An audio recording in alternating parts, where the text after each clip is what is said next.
Good morning, everybody, and welcome to Wisdom Exchange number 9. And today is going to be a bit more experimental. We're going to look at logic versus intuition, and this is going to be a very interesting topic.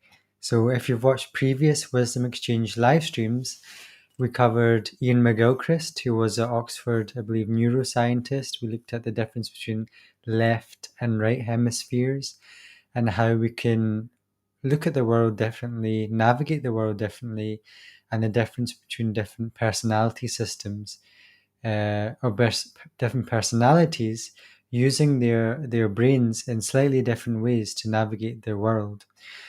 And so, logic versus intuition. I've got some notes here.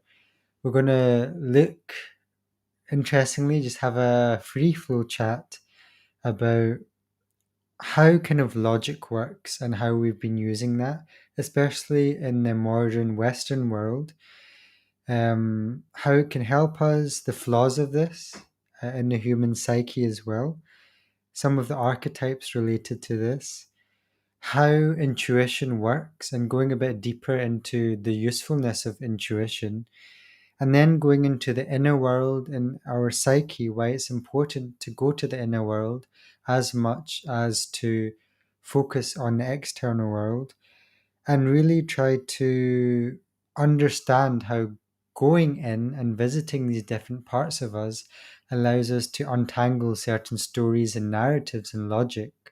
And I've just finished my coaching module 4 about the narratives at play in the human mind.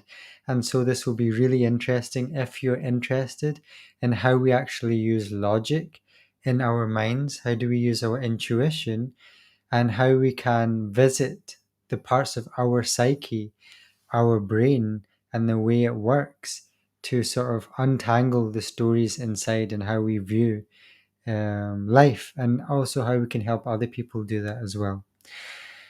So let's get started. A lot to cover. Let's get started with logic. So, logic, I'm going to split it in two parts first. I'm going to split it into logic being attention, outsourced into a measurable and quantifiable way to objectify the world. So, if you know that we have seconds, we have the metric system, we have kilograms, etc. So, they're all units of measurements that we are not measuring with our attention, but we have outsourced. For example, I know there's like a vault somewhere that has the perfect like meter length, and so that meter length can be used as a standard. And so whether you have a fence in your garden or whether you're building a spaceship, you're always going to use the same meter.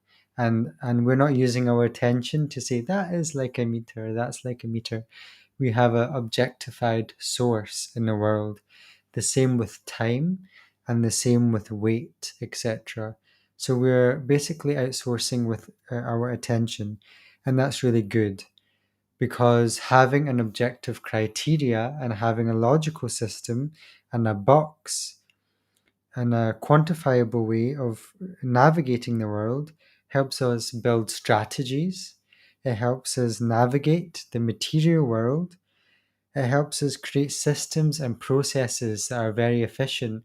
So you'll find that in the business world, people often think, or in the corporate world, people think in terms of processes, in terms of systems, in terms of what is your strategy, what is the foolproof logic here, and what's your 5-year plan, what's your 10-year plan, and it gets very rigid, it gets very logical and systemized and very tightened system, right? So we can see how that's very, very powerful in terms of like, you're building like cars and you're building industry and you're building strategies and all of these good worldly systems, processes, and things that helps us navigate the external world, all the way from tribal times till now in our complex system. The flaw with the basis of logic and using that more left hemisphere thinking is that makes an assumption of the world as objective and objectivity, and in which flows the underlying qualitative field of intuition, right? So the firm logic basically looks at rationality. So even if you have a fraction like 2.65, that's still quantifiable, but we still use irrational numbers, right? Like pi, it goes on till infinity. And, if you're got measuring a height of water, it's never exactly 3 meters or 2.5 meters or 2 meters. The water is always going to be irrational. You can never quantify that. And so logic, when it gets to the fine granularity, it breaks down, and you can never define exactly something. You can define something in a system and in an abstract sense, but in the real world, it's very hard to keep putting a map on reality, an objective map. And we keep having to update that. So logic starts to fail. And so that happens in the objective reality, but can also fail in terms of our own firm logic that comes from reality. So someone who's very logical in outside world, also they might be logical in the psychic world, in the psyche world, so in the world of the mind. And so when you have the set stories of the mind that comes up from childhood, maybe like university is good or university is bad, or people, certain types of stereotypes of people are good or certain types of stereotypical people are bad. There's anyway set logic in the mind. And if you cannot work past these logic or stories, or if you can't see multiple narratives or stories in the mind, you're going to become locked in that narrative or locked in that logic. And so that's how that sort of firm logic and black and white view of seeing things can be a good way of navigating the world in terms of building processes and following that logic and criteria, but also a negative or challenging portion where we can't really see past that logic. So, again, logic in terms of the external maps and structures, but also the internal maps and structures of the world in our mind. So, what kind of archetypes and stereotypes does this lead to?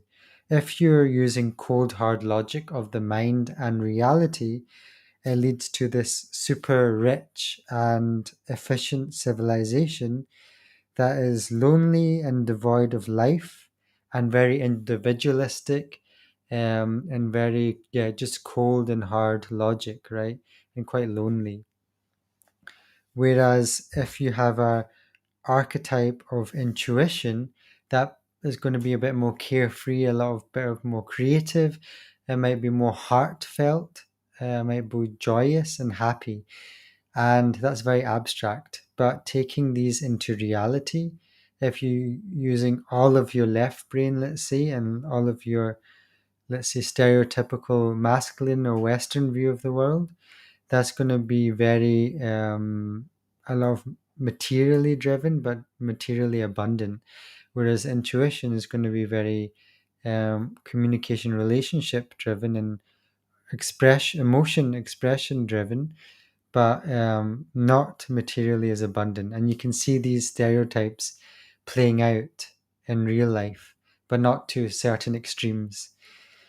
So that's some stereotypes and archetypes that show our brain at play. And so, intuition, then, moving away from logic, intuition is a more heartfelt, human, more, dare I say, animalistic or life force sensation or sensory aspect that's a bit more dynamic. It doesn't seem to have defined um, points and cutoff and criteria. It's a bit more creative, and it helps the being or helps a human being or animal find more alignment in their niche and fulfillment and brings in a being of expression, right? It captures nature, it captures wisdom through art, music, and a bit more instinctual and primal.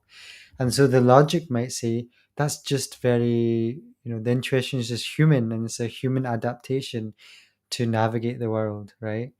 Or the intuition might say the logic is just very abstract and defined in its own way. But both are human kind of made and human ways of navigating the world. So that's important to see as well, that one is not more objective than the other, really. Um, and so coming back then to using our intuition, using our logic to navigate the world in these two ways, but not just the external world, right?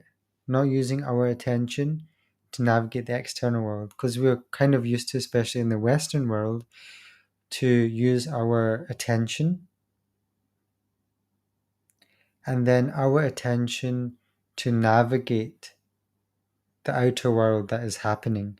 And we're so used to, like, if we're cooking or if we're calculating something or if we're doing a certain task, they're all outside world tasks.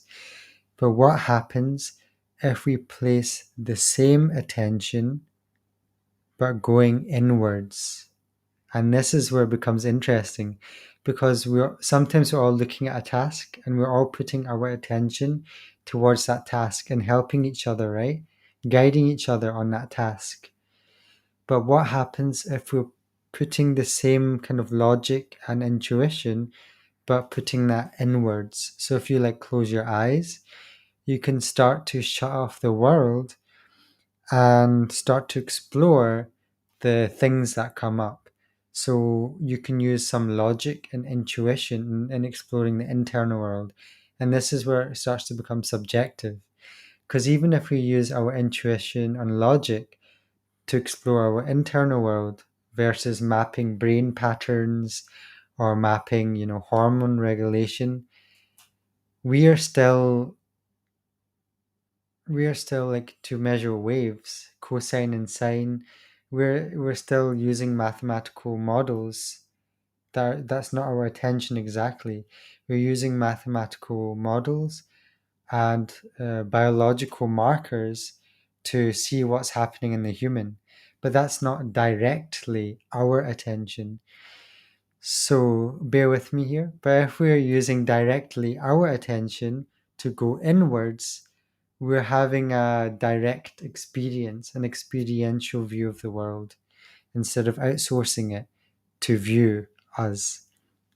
So, and then we can start to compare subjectively how we are experiencing ourselves. So now we take care of the outside world. Now going into the inside world, we start to close our eyes and we start to see. And at a next certain point in my YouTube channel, I want to do a sort of reflective or meditative subconscious exercise. So we start to close our eyes and we start to explore ourselves without any objective instruments, our psyche, and meeting the scripts, storylines, and beliefs. And you might start to think, why should I do this? If you're very extroverted and very maybe outward focused, why should I be spending time inside and subjectively trying to meet these emotions and thoughts and feelings? Why should I do that? It's a waste of time. I should be achieving something on the outside or doing something, right? But if you think about it, this is half the world, or maybe the full world, because what's going on inside here, you know? What's going outside there, people try to master the outside world. But the inside world, we actually from a young age are not used to going inside. And what we find is there's so much going on in the inside world that when we get to the subtle level, there's a lot of thoughts, there's a lot of emotions going on. then there's a lot of untangling of that thoughts and emotions, and we find that the inside world is as complex as the outside world. So if you have, for example, a process in the outside world, and there's different parts you have to achieve in a business, you have to do your marketing, you have to do your finances, you have to do your product development. But in the inside world, it's the same, right? There's different parts at play, and all these parts at play will then create a conscious story that you interact with the world. So people are got already this conscious story, and they're trying to master the external world. Well, how do you know that conscious story is legit? How do you know you're navigating the outside world in a legit way? So we don't, right? So then going in, untangling that logic and emotion is that first stage, using the awareness inwards. And that's subject to every human.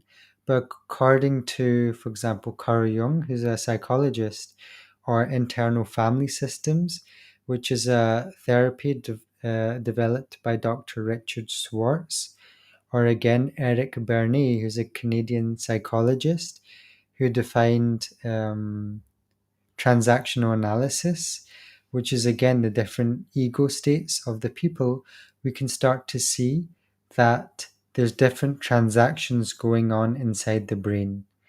And these parts are actually the same inside of us, and they're the same inside of another human. So the chances are, if I'm playing certain transactions in my brain, someone's playing certain transactions in their brain, and I can have a part transacting with another part within me, and that person can have a part transacting with other part within them. But I can actually transact with another person's part within them, right? And so it starts to be like the conversations we have within ourselves can actually be the conversations we have with another. And that's where it gets interesting. And that's where it gets really important to delve inside what's going on here. So we can start to understand how to pilot ourselves and how these parts inside play. Because what happens is we get sort of narratives. So if you watch my most recent YouTube channel, my main channel, it goes from the conscious to the subconscious to the unconscious.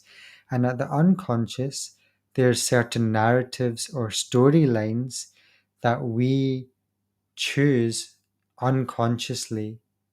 So it could be like, I have a fear of not achieving my dreams. And then that's unconscious. You don't see that. And then above that, it can be, a driving force within you to try to achieve a certain dream. That's like level two. And then level one could be you in the real world doing certain actions all the time and burning yourself out, and that's conscious that you're doing that, but you're not really sure why you're doing that. But it all comes from that deeper part, that fear, right? So there's different parts inside us that's playing, so it gets really complicated. And I'm explaining this with words, but when you close your eyes and you're meeting yourself, there's no words going on. It's your attention, and you're meeting emotions and thoughts, different emotions and different thoughts that are bundled together in certain ways that have built up over time and communicate with each other. So I'll give you an example.